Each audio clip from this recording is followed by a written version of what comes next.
नमस्कार, मैं हूं गोपाल राजपूतकरण। हमारे साथ राष्ट्रीय संयोजक बुंदेलखंड विकास परिषद के आदिश कुमार जैन जी हैं और अवधेश कुमार चौबे हैं और युवा साथी विनय खरे जी भी हैं। हम जानेंगे कि कृषि कानून को लेकर आज कुछ चर्चा भी हुई है और बुंदेलखंड के विकास के ऊपर बात भी की गई है।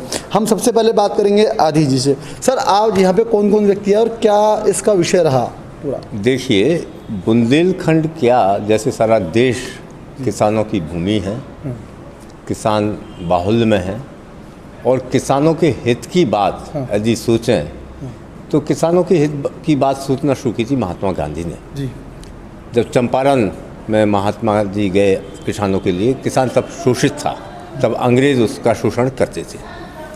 और चंपारण में जब गांधी जी ने किसानों के साथ यात्रा की, उनके लिए आवाज़ उठाई कि अंग्रेज़ों के शोषण से उन्हें बाहर निकाला जाए, तब किसान उस आंदोलन से तो जुड़ा ही और उस आंदोलन में गांधी जी का पूरा साथ दिया। देश की स्वतंत्रता के आंदोलन से गांधी जी ने किसानों के बारे में एक बात बोली कि किसान आत्मनिर्भर हो तभी उसका शोषण नहीं होगा। आज उस चंपारण आंदोलन में जिस तरह से गांधी जी ने सोचा था, आज नरेंद्र मोदी जी ने उस तरह से सोचा है।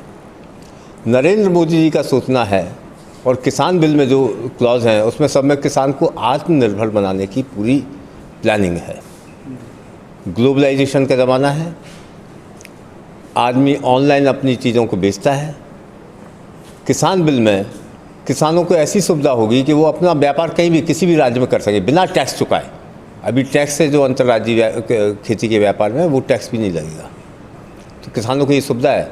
आज की तारीख में किसान शोषित है, आड़तिये हैं, बिचौलिए हैं, लोन देके किसान को उनकी ज़मीन हड़प लेना ये आम बात है। जो ज़मीनी स्तर का किसान है वो ज़मीन का मालिक नहीं, वो ज़मीन का मजदूर बन के बैठा हुआ है।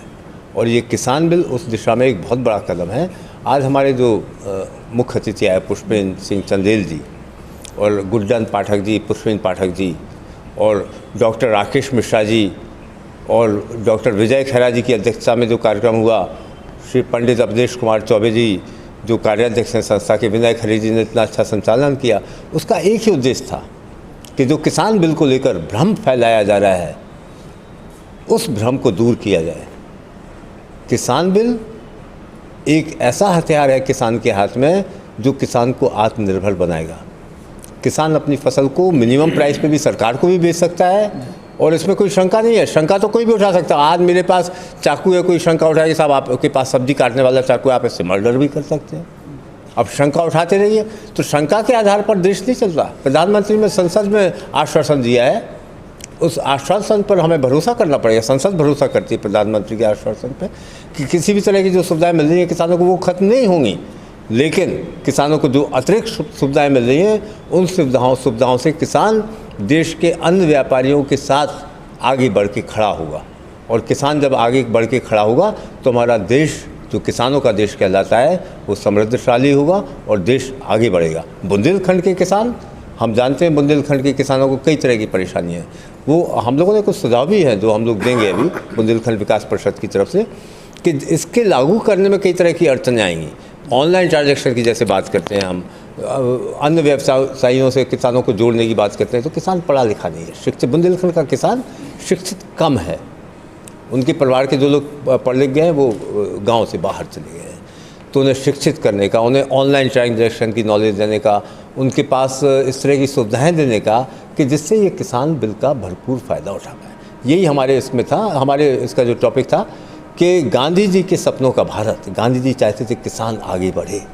गांधी जी के सपनों का भारत जिसे नरेंद्र मोदी जी साकार करने एक अवतार की तरह उतर के आए हैं, उस भारत में और फिर किसान बिल की बुंदेलखंड के किसानों के लिए, देश के किसानों के लिए सार्थकता है, वही बुंदेलखंड के किसानों के लिए सार्थकता है।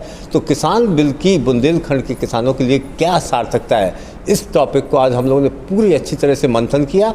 और हम लोग भविष्य में ऑनलाइन मीटिंग के द्वारा, वर्चुअल मीटिंग्स के द्वारा इस बात को किसानों तक और आम आवाम तक पहुंचाएंगे, जो किसानों को इस बिल का अधिक से अधिक फ़ायदा लेने में उन्हें सक्षम बना सकें, उन्हें शिक्षित बना सकें।